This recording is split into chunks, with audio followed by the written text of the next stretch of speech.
Perezida wa Ukraine Volodymyr Zelensky yavuze ko yiteguye kwemera gutanga igice cy'ubutaka bwa Ukraine Uburusiya bwigaruriye, akemera kugiharira Uburusiya kugira ngo intambara ibi bihugu byombi birwana kuva mu 2022 irangire.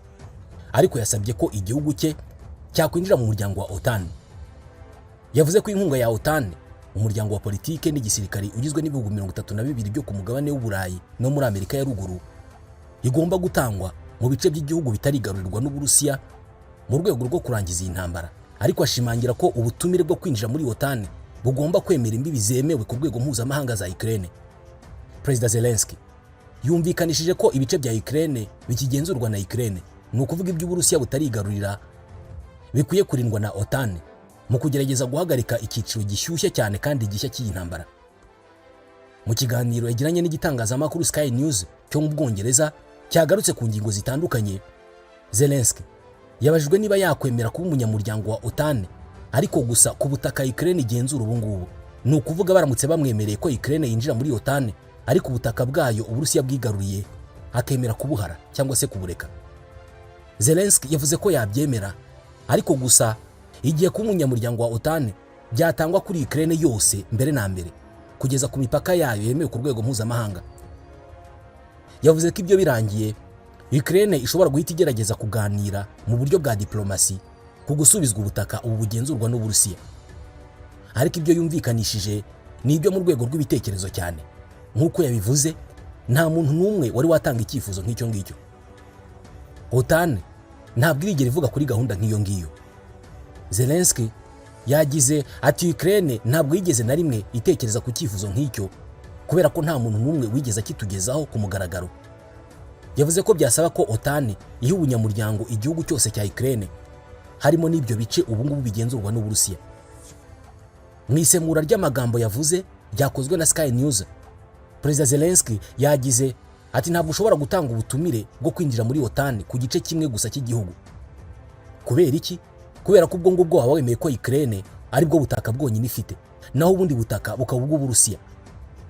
Yavuze ko abantu benshi barimo gutanga icyifuzo cy'ibyo babona byatanga agahenge, ariko ko mu gihe nta buryo bwo kubuza Uburusiya kongera gutera, agahenge ngo kaba gateje akaga gakomeye. Yavuze ko kuba umunyamuryango wa OTAN ari byo byonyine bishobora gutanga icyo cyizere. Perezida Zelensky asanzwe yaravuze ko atekereza ko intambara ishobora kurangira mu mwaka wa 2025 niba inshuti za Ukraine zigaragaje ubushake buhagije. Amakuru avuga ko iki cyifuzo cyo kuba Ukraine yaba umunyamuryango wa OTAN ariko ikarekera Uburusiya ubutaka bwayo bwigaruriye ngo bimaze igihe biganirwaho mu bihugu byo mu burengerazuba bw'isi. Birasa naho bashaka gukora ibishoboka byose bagaha Uburusiya ibyo bwifuza, ariko amahoro arahinda. Ubwo yari arimo kwiyamamaza, perezida watowe muri Leta Zunze Ubumwe za Amerika Donald Trump yasezeranije kurangiza iyi ntambara mu masaha 24 akigera ku butegetsi.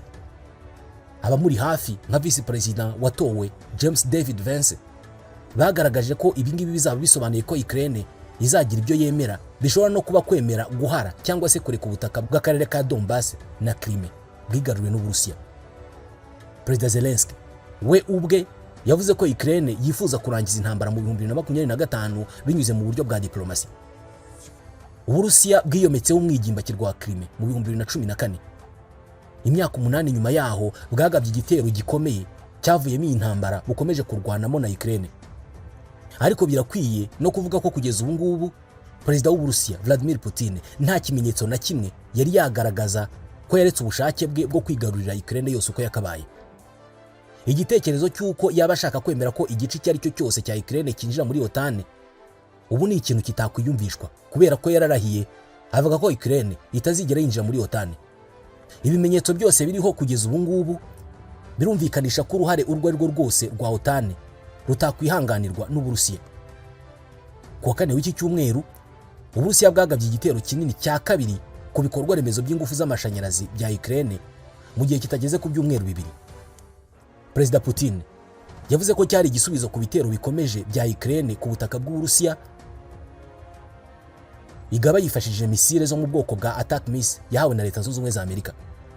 Abanya-Ukraine bamaze gukubitwa n'ibihe bibiri by'ubukonje bukomeye kuva Uburusiya bwagaba igitero gisesuye kuri Ukraine mu kwezi kwa kabiri mu 2022. Ni ubukonje bukomeye bwabituyeho badafite uburyo bwo gushyushya inzu zabo kuko ibikorwa by'amashanyarazi byarashenywe. Ubu barimo kwitegura ikindi gihe cy'ubukonje bwinshi badafite uburyo bwo kwishyushya no gushyushya inzu. Ubundi byagenze bite ngo Uburusiya bwigarurire ibice bya Ukraine? Byanyuze mu zihe nzira? Ni ibihe bice bya Ukraine Uburusiya bwigaruriye kugeza ubu? Uturere two mu burasirazuba no mu majyepfo ya Ukraine bikozwe n'Uburusiya ni igice kimwe cy'intambara irimo kuba hagati ya Ukraine n'Uburusiya. Ukwigarurira utu duce byatangajwe ku itariki ya 30 y'ukwa cyenda mu 2022 bitangazwa n'umukuru w'igihugu cy'Uburusiya Vladimir Putin. Byakozwe nyuma y'amatora ya kamarampaka cyangwa se referendum yateguwe kandi agahagararirwa n'ingabo z'Uburusiya hagati y'itariki ya 23 n'iya 27 mu kwa cyenda mu 2022 mu turere izi ngabo zari zimaze igihe zigaruriye guhera mu kwezi kwa Gashyantare mu 2022. Uku kwigarurira bireba uturere twa Ukraine twa Donetsk, Kherson, Luhansk na Zaporizhia. Harimo n'ibihugu byiyise Repubulika z'abaturage za Donetsk na Luhansk. Ni uturere twiganjemo abaturage bashyigikiye Uburusiya.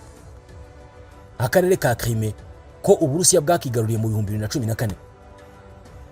Ku itariki ya 20 y'ukwa 12 mu 2022 mu itangazo ryagejejwe ku bakozi b'inzego z'umutekano, iz'iperereza ry'igihugu n'izindi nzego zitandukanye zikomeye mu Burusiya, Perezida Vladimir Putin yagaragaje ko hari ibibazo bikomeye cyane by'umutekano mu turere twa Ukraine twigaruriwe mu kwezi kwa cyenda mu 2022. Dore uko byose byatangiye. Mu kwezi kwa 11 mu 2013 muri Ukraine habaye imvururu bise Euromaidan. Ni ibikorwa aho igice kimwe cy'abaturage cyagiye mu mihanda gikora imyigaragambyo ikomeye yo kwamagana leta yariho icyo gihe yari yanze ko Ukraine yishyira hamwe n'umuryango w'ubumwe bw'Uburayi. Icyo gihe ubutegetsi bwariho muri Ukraine bwari inshuti n'Uburusiya, bityo bwagenderaga ku cyifuzo cy'Uburusiya cy'uko Ukraine itajya mu muryango w'ubumwe bw'Uburayi. Nyuma y'imyivumbagatanyo, Repubulika ya Crimea yari itangaje. Aka gace ka Crimea kavuze ko kabaye repubulika ko katakiri kuri Ukraine. Hari ku itariki ya 11 mu kwezi kwa gatatu mu 2014. Birumvikana Uburusiya bwari bufitemo ukuboko. Guverinoma y'icyo gihugu gishya ishyigikiwe n'ingabo z'Uburusiya yahise itegura kamarampaka cyangwa se referendum yo kwigenera hazaza ku itariki ya 16 y'ukwa gatatu muri uwo mwaka, aho 96% by'abatoye bagaragaje ko bashyigikiye kwiyomeka ku Burusiya. Ibyo kandi bigatangazwa bidatinze. Nk'aho ibyo bitari bihagije, mu kwezi kwa kane mu 2014 amatsinda y'abashaka kwiyomora ku gihugu cya Ukraine bashyigikiwe n'Uburusiya mu burasirazuba bwa Ukraine bateguye kamarampaka zo kwigenera hazaza, maze batangaza ishingwa rya Repubulika y'abaturage ya Donetsk ni mu karere ka Donetsk na Repubulika y'abaturage ya Luhansk mu karere ka Luhansk. Izi kamarampaka zemejwe gusa n'Uburusiya, Syria na Korea ya Ruguru. Ku itariki ya 24 y'ukwa kabiri mu 2022 Uburusiya bwatangije intambara ikomeye kuri Ukraine n'ubu ngubu ikirwanwa. Ku itariki ya 20 y'ukwa cyenda mu 2022 abashyigikiye ukwiyomora kuri Ukraine bo muri Repubulika y'abaturage ya Donetsk, Repubulika y'abaturage ya Luhansk hamwe n'ubuyobozi bw'uturere twa Kherson na Zaporizhia batangaje ko hazakorwa kamarampaka ku kwifatanya n'Uburusiya kuva ku itariki ya 23 kugera ku ya 27 y'ukwa cyenda muri uwo mwaka. Utu turere twose twagiye twiyomora kuri Ukraine nyuma tugatangaza ko twishyize mu maboko y'Uburusiya. Dufite ubuso burenga kilometero kari 90,000. Ibi birangana na 15% by'ubuso bwose bwa Ukraine. Birangana n'ubuso bwa Hongria cyangwa se Portugal.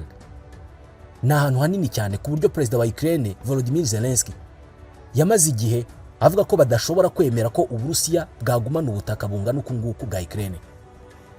Izi kamarampaka zose zagiye zivugwamo amakosa menshi yagiye agaragara mu bijyanye n'amategeko. Nk'urugero, ihame ryaho mu matora umuntu umwe angana n'ijwi rimwe ryarenzweho kubera ko umuryango wose wemererwaga gutora rimwe gusa. Abatora ntabwo byasabwaga ko baba bafite ibyangombwa bibaranga, ni ukuvuga indangamuntu. Uwazaga wese bamuhaga urupapuro rw'itora agatora. Nta wundi muntu wigenga cyangwa se ishyirahamwe ryemewe ryari rihari kugira ngo rikurikirane itora, ni ukuvuga indorerezi. Abasirikare bambaye imyenda y'ingabo z'Uburusiya bonyine nibo bari baherekeje abakozi b'ibiro by'itora bajyaga gusarura amajwi mu ngo z'abaturage. Ku itariki ya 27 y'ukwa cyenda mu 2022 abayobozi b'Uburusiya batangaje ko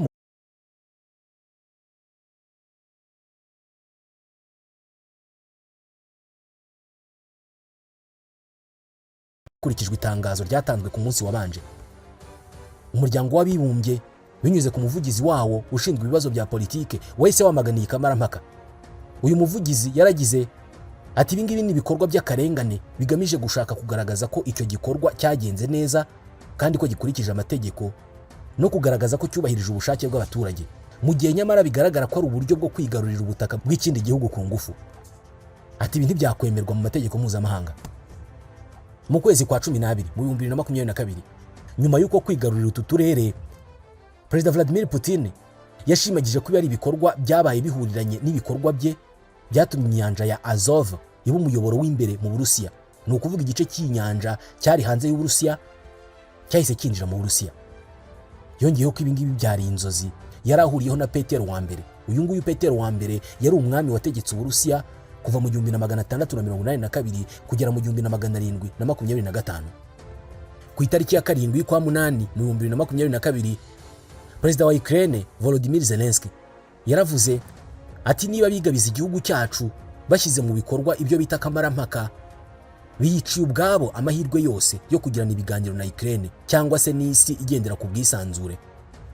Ati kandi uko byagenda kose Uburusiya biragaragara ko buzakenera ibyo biganiro mu gihe runaka. Ku itariki ya 30 mu kwa 9 muri uwo mwaka, Perezida Zelensky yatangaje ko igihugu cye cyashyize umukono ku busabe bwihutirwa bwo kwinjira muri OTAN. Mu kwezi kwa gatatu ku itariki ya 19 mu 2023, Perezida Vladimir Putin yasuye umujyi wa Mariupol uri mu gace ka Donetsk muri Ukraine, ni mu gice Uburusiya bwigaruriye. Putin yagiye kandi muri Crimea mu rwego rwo kwizihiza imyaka 9 yari ishize Uburusiya bwigaruriye uyu mwigimbakirwa w'inyanja y'umukara. Aha naho hahoze ari ubutaka bwa Ukraine. Perezida Volodymyr Zelensky iki gihe yasabye Uburusiya gukura ingabo zabwo muri Crimea no mu tundi duce twose twa Ukraine zigaruriye kuva bwashoza intambara kuri icyo gihugu mu kwa 2 mu 2022. Urwo ruzinduko kandi Perezida Putin yarukoze mu gihe urukiko mpuzamahanga mpanabyaha rwari rumaze gusohora impapuro zisaba ko atabwa muri yombi. Uru rukiko rumushinja kuba nyirabayazana w'ishimutwa ry'abana muri Ukraine kuva Uburusiya bwatera iki gihugu. Minisiteri y'ingabo y'Ubwongereza icyo gihe yatangaje ko kuba Uburusiya bwaremeje bucece umujyi bufata nk'umurwa mukuru w'akarere ka Zaporizhia Oblast ngo bushobora kuba uburyo buziguye bwo kwemera ko ingabo zabwo zaba zitakibashije kwigarurira igice kinini cya Ukraine nk'uko zabiteganyaga. Gusa iyi minisiteri yaribeshyaga kubera ko Abarusiya bakomeje gufata ibindi bice kuva icyo gihe. Ku itariki ya 3 y'ukwezi kwa 3 mu 2023, abategetsi b'Uburusiya batangaje ko umujyi witwa Melitopol ubaye umurwa mukuru w'akarere ka Zaporizhia Oblast. Bari babitangaje ku buryo bw'agateganyo kugera igihe Uburusiya bubashirije kwigarurira ako karere bidasubirwaho.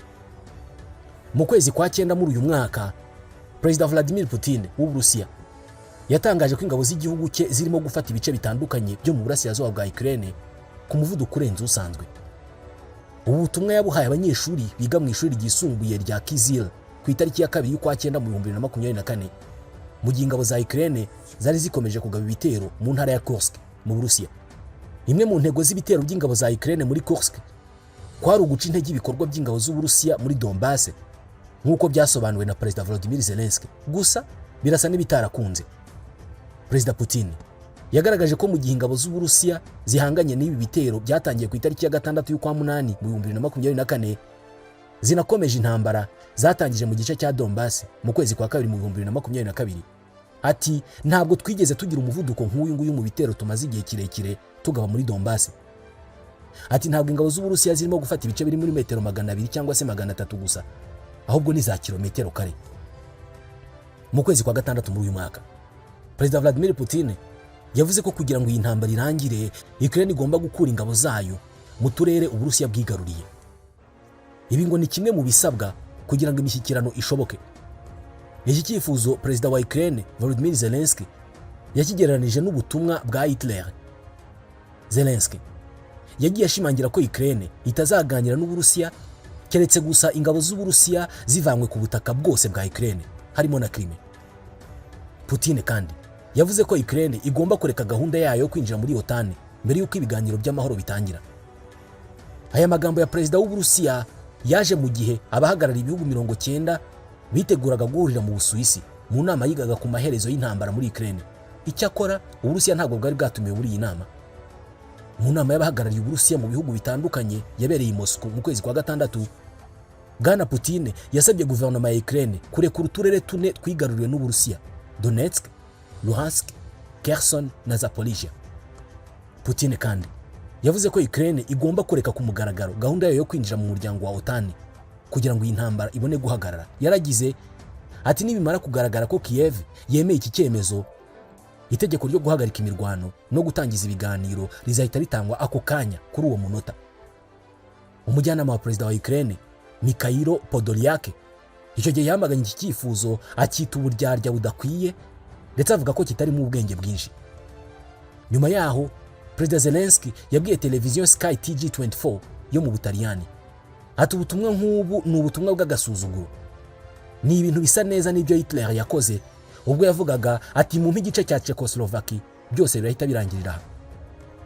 Umunyamabanga wa Leta Zunze Ubumwe za Amerika ushinzwe ingabo Lloyd Austin nawe icyo gihe yirengagije ibyo Uburusiya bwasabye, aravuga ati Putin yigaruriye mu buryo butemewe ubutaka bwigenga bwa Ukraine, nta burenganzira na buke afite bwo gutegeka Ukraine ibyo igomba gukora ngo habeho amahoro. Mu minsi yashize byakunze kuvuga ko Perezida Zelensky ashobora kuba noneho yiteguye kwemera guhara ubutaka bwa Ukraine bwigaruriwe n'Uburusiya, ariko iyi ntambara ikarangira. Bitekerezwa ko arimo kubisunikirwa na Leta Zunze Ubumwe za Amerika kubera ko hari impungenge z'uko Perezida Donald Trump najya ku butegetsi azategeka ko iyi ntambara irangira inzira byanyuramo iyo ari yo yose.